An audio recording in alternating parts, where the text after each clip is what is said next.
नमस्कार दर्शकों, स्वागत है हमारे चैनल में आप सभी का। तो आज की कहानी हम लेके आए हैं, शीर्षक है लालची लकड़हारा। तो चलिए शुरू करते हैं आज की कहानी।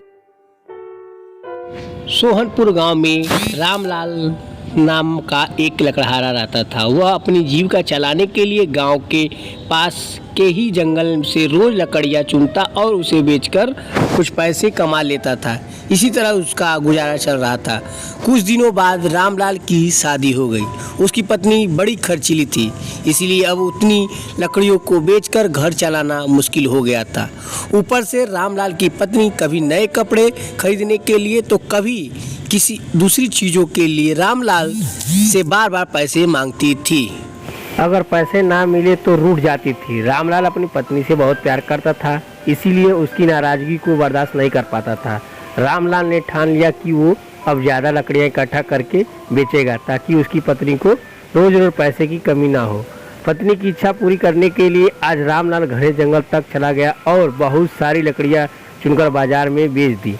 ज़्यादा लकड़ियों के ज़्यादा पैसे मिले तो खुश होकर रामलाल ने सारे पैसे अपनी पत्नी को दे दिए।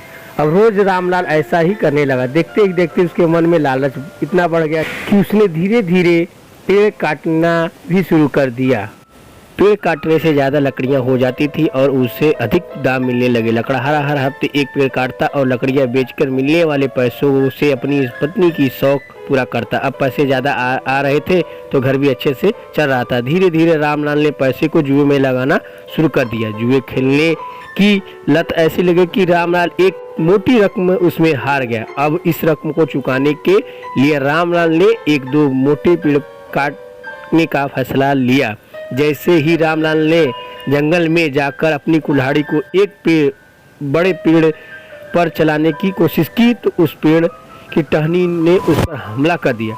रामलाल चौंक गया, फिर उसे पेड़ की एक टहनी ने लपेट लिया। रामलाल समझ नहीं पाया कि यह सब क्या हो रहा है। तभी पेड़ से आवाज़ आई, अरे मूर्ख, तू अपने लालच के चक्कर में मुझे काट रहा है। तू सारे पैसे जुए में लुटा देता है और फिर पैसे लौटाने के लिए पेड़ काटने आ जाता है। तुझे पता है कि पेड़ कितने कीमती होते हैं।